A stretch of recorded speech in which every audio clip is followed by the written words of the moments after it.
stupid. Yep, you're right, I am. Stop recording me! Stop recording me, you piece of shit! Probably tomorrow. What the f? Are you serious? What? I have to stay overnight in jail? Dude! Okay, then let's get on with it then! Let's go! She cannot start her car, not because it is broken, because the court put a machine between her and the ignition that requires a clean breath to operate. That machine is already doing more work than she knows. Because before the officer hears a single word from the boyfriend, before he sees any video, that ignition interlock is telling him everything he needs to know about the history behind tonight. This is proof on record. What's going on? Hello. Just waiting to start my car. I've been drinking. I have an interlock, so I can't start it. So I'm just chilling, waiting to go home. What's going on between you and the boyfriend or husband or who is it? Nothing. That's not what I'm hearing. Nothing. That's your story, you're sticking to it type thing, or? Sure is. Okay. Get up, turn around, put your hands behind your back. Why? Because you're going to be placed under arrest for possible domestic. So it's his words against mine? Not necessarily. I'm going to continue the investigation. We'll determine if you get charged or not, but that's what's happening right now.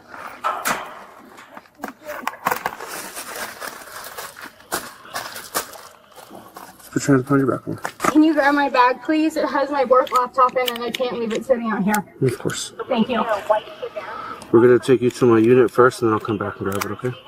Or I'll grab it right now. Come on, because I don't want you to fall down the hill. Ma'am. What? Don't walk away from me, please. No, I didn't hear what you said. What do you want from me? You happy? You happy now? Stop. Yeah. Sure, I'm sure you are. You feel like a big man now, you loser? Let's go to the passenger side.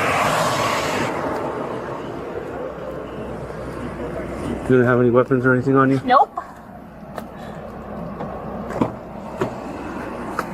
How do I even get into this?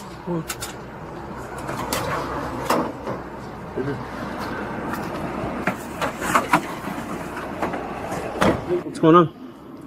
Dude, she has a very bad alcohol problem. Okay. She has an interlock in her car, and she's not even supposed to be drinking. She does it a lot, and when she gets drunk, she gets violent for no reason. She's drunk right now, so I drove her to her job for her to have a she had a meeting. Took her to her job. Left, and she had a doctor's appointment. Took her to her doctor's appointment. Left there, and she was just started like slapping me in the head and stuff. And I'm like, Amanda, stop hitting me. And she's like she was just kind of like goading me, and I'm just like, stop hitting me. And she kept it up, and then she's like, let's go get some lunch. I'm just hungry. And we went to Taco Bell, and she ordered her food, and I said, like when it came up to pay, you know, she was like, you're gonna pay for my food, and I was like, no, I'm not. And then she said, well, I'm not paying. And I just told the lady, I said, I'm sorry for wasting your time. And we drove off. And then she just started pummeling me. And I have it on recording. Yeah. I don't know if my teeth are still bleeding or not. Yes. But yeah, so yeah, she did that. She did this. Okay. Stop hitting me. Stop hitting me. No, you just Fuck off. you punched me in the face. Who gives a I give a I don't want to be hit by the person that's supposed to be my girlfriend. Home. Take me home. I'm not your girlfriend. Well, you were. I mean, but yeah, not anymore. Duh. Yeah, this isn't a break. Idiot. This is a breakup. This is why I don't like you drinking, because you're violent when you're drunk. You. Stop hitting me, Amanda. You. Stop hitting me, Amanda. You. Hit me again, see what happens. Okay. Home. I'm taking you. Take me home. Hold on, Amanda. Take me home. I'm going to my house and you can drive home. Oh. What are you gonna do with that? Tell me, what are you gonna do with that? You gonna call the cops on me? No, I'm not gonna call. And show them this video? What? Loser. stop hitting me, Amanda. Such a f***ing loser. I can't believe I even f***ing dated you. You're such a f***ing piece of trash. Yep. F*** you. Yep. Yeah, take me home, and you're f***ing whatever. You're f***ing stupid. Yep. You're right. I am.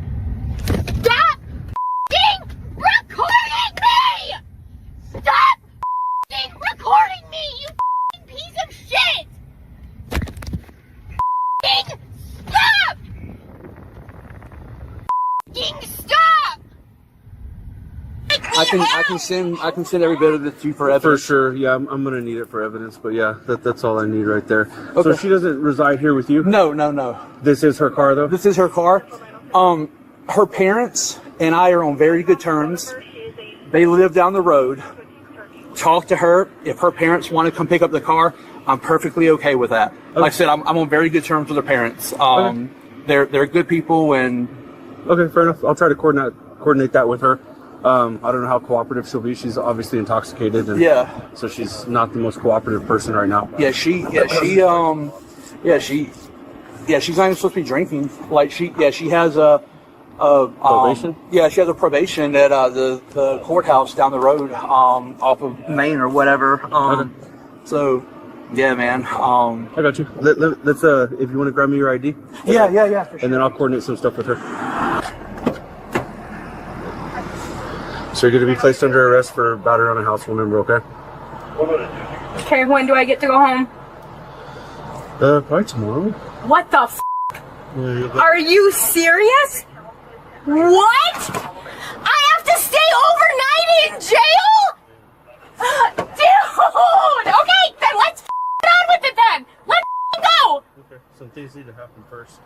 One, are the keys to your vehicle inside your purse? No. Where are they at? Why?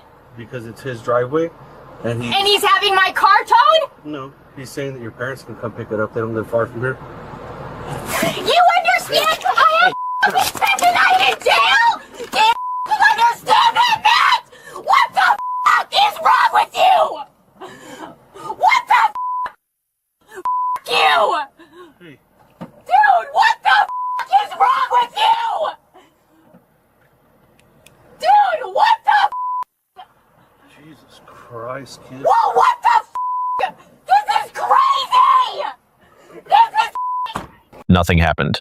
That is her opening move, and it might have worked. Domestic calls without evidence live in the gray area for a long time. But the boyfriend has a video, and that changes the legal calculation immediately. Without it, the officer is weighing one account against another with no physical evidence beyond what he can observe. With it, the probable cause question answers itself. Battery on a household member, documented, on the victim's own phone. One detail most people miss. She is already on probation. The officer confirms it casually in the conversation. That probation exists because of something that came before tonight. We do not know exactly what. But an ignition interlock device is not installed voluntarily. It is ordered by a court, typically following a DUI conviction or as a condition of probation involving alcohol. So she came to this scene already operating under court supervision, already prohibited from drinking, already monitored by a probation officer who is going to get a report about tonight. The battery charge is one problem. The probation violation is a separate problem running alongside it. And she handed both of them to the state at the same time. Yes, ma'am. Yes, talk to me. I understand your daughter is extremely rude and belligerent and drunk, but if you want to talk to her, you're more than welcome to. Here's her purse. Here's her key. You want to talk to her? Can we keep her here with us? No, she's going to jail for battery on the house member. Battery on... Yeah, so they're considered to be in a domestic partnership. So because of their domestic partnership, one party can't determine if they want to pursue charges or not. The state requires us as law enforcement officers, whenever we have probable cause. Amanda, stop, please. I can roll down the window for you. I wouldn't look here. I'll show you the video. Yeah. I don't want to see it. I don't want to. Well, don't look at me like I'm an aggressor. I didn't do anything. I even told the officer that we're on good terms. Couldn't give us a chance. Listen, your daughter may be a sweetheart, but right now your daughter's not in the back seat of my car. A highly intoxicated woman who's on video beating him is who's in the back of my unit right now, and she's going to be charged for that, and she's going to be taken to jail. Her purse, her keys are with you guys now. The only thing I'm taking of hers is her ID. Like I said, I'll roll down the window if you guys want to try to talk to her. I'm not going to open the door because she just jumped out a minute ago on me and broke my sunglasses. Luckily, I was able to put them back together. But yeah, your sweetheart is not in the back seat of my unit. I understand. You guys want me to roll down the windows and talk to her? Okay. Talk to me. What can I do for you? Officer, I know Yes, you have to do what you have to do. Yes, sir. Unfortunately, this is not new things you can imagine. Okay. She has a problem. She's under therapeutic care. She's under meds. She has bipolar. She's taking this heavy-duty medication with a bipolar, and she knows she's not supposed to drink with that medication. It reacts crazy, but she's been in this relationship with this guy. They broke up 2 days ago. She'll sober up and she'll be fine, but if you put her in custody, she's going to go nuts, she's going to hurt herself, she's going to be like this to everybody. It's not going to happen. So listen to me and please know that I'm being honest with you. My sympathies are with you. If she's dealing with an issue and she's dealing with alcoholism, I honestly sympathize for that. That's unfortunate. It's sad, and obviously alcohol on top of whatever medication she's on is creating what is in my unit right now. I get that. I understand that she is not the person that's in my backseat. I get that. I know. And if I had a choice, I would love to let you take her and we could resolve this issue that way. I would love to. However, I would lose my job.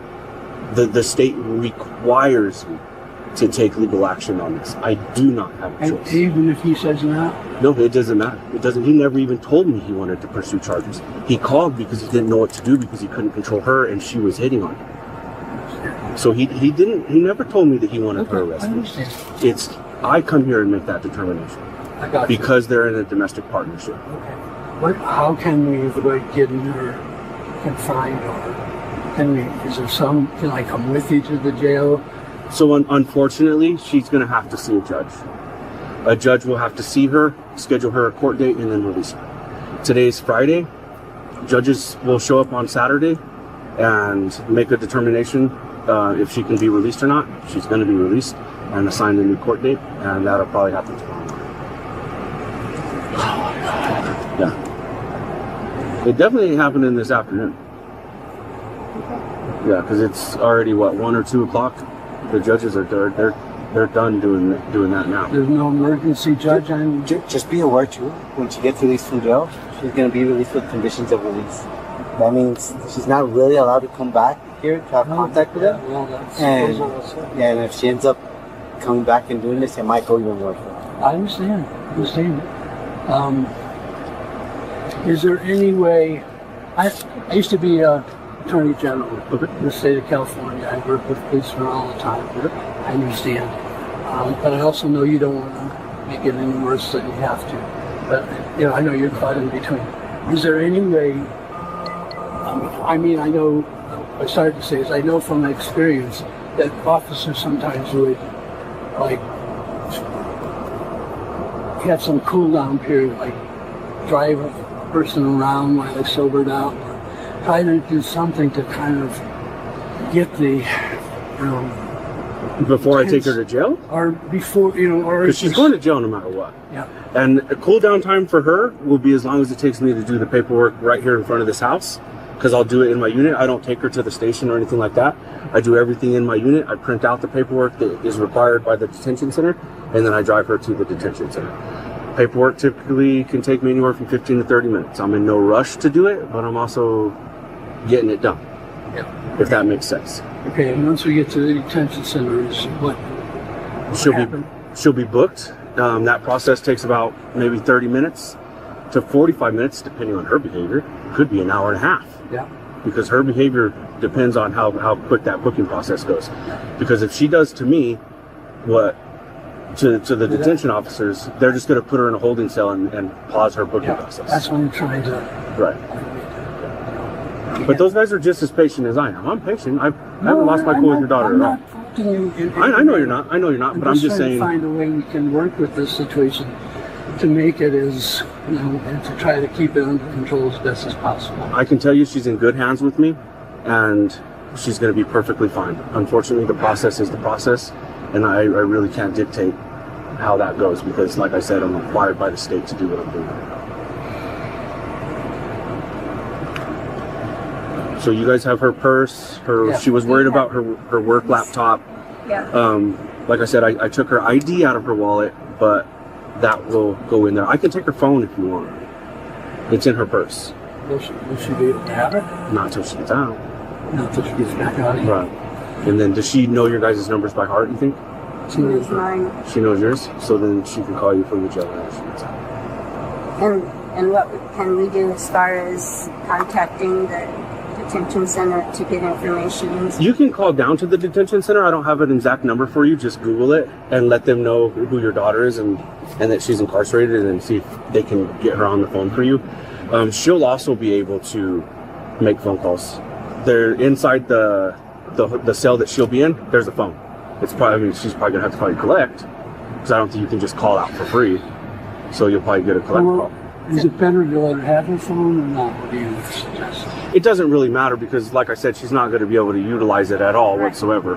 And then whenever she gets out, they're going to give her a phone that she doesn't have to call collect on for free and be like, hey, do you want to call somebody to pick you up? It all go away. Wish I could, sorry. Yeah, it's a misdemeanor charge. Which, I mean, obviously this charge isn't good on him on any grounds, but I can tell you that once she gets out, herself and him will need to cooperate with the DA's office in order to follow this thing all the way to prosecution. So if he says he doesn't want to testify, It's out of my hands. Okay. And you said you have the keys to it, right? I put him in person. Just check in, I'll check it out. I think that's what I handed them to one of you. I just don't remember. Yeah, I have his DL and everything in here. I just have it written down here. Anything else for you? I have to send him a link and stuff, but yeah. Okay, one last question. Yeah, go for it. Is there anything that to be gained by her, my wife and I, going over to the detention center, waiting for her? And No. Honestly, just be on standby sometime in the morning. I would imagine between 8 and 2 o'clock. It could range, so it just depends. But I can tell you that usually a judge will show up on Saturday, sometimes not Sunday, but Saturday they'll show up because we don't want anybody in jail that doesn't need to be in jail. It's crowding up room and resources and money. So the way that the system works here is if they can set somebody up with a court date, for example, like her, then the judges will go in the morning, set whoever can be released with a court date, and then process them and get them out. Okay? All right. Usually they're out by 5 in the afternoon. They'll see a judge at 8, and they'll release everybody like around 5-ish, 4-ish, and I see everybody walking out. so do you want to try to talk to her again and explain what's happening? No. Me too? No. If you want to try, but Let me try to just tell her what's happening. That's fine. Oh yeah, I'm gonna sit in my unit and start some paperwork, and then I'll roll down the back window and let you talk to her. Okay. I sent you a link by chance. Did you get it? Yeah, I did. I just got it. I'm looking at it to tap to upload. Yeah. Okay. Perfectly. Take your time. Yeah, just get them sent over to me as soon as possible. All right. I was gonna ask you another question. What's up? Oh, you first. I can't remember what I was gonna ask you now. Probably a lot anyway. Go ahead. I asked him that he briefly explained, but I don't think I fully grasped. I want a restraining order against her. How do I go about So doing a that? restraining order you got to file for in the courts. Right. So do I have to wait for after her court arraignment, or can I go to the courthouse today and get it? You can go and petition for it, file for it. Yeah. Ultimately, the judge has the ability in denying or approving. Yes, sir. The protection order. But yeah, that's how you go about doing it. Go down to the courthouse, file for protection order. We'll get you a case number before we leave right now. Yeah. You have the case number actually on your phone. Yeah. I was gonna say, is this 25-086604? Yep. Oh, all right, cool. And then, so and you had a question, man. I hate to... No. It slipped my mind. I'm not even sure. But this officer's going to work on getting them trespassed from the property. Okay.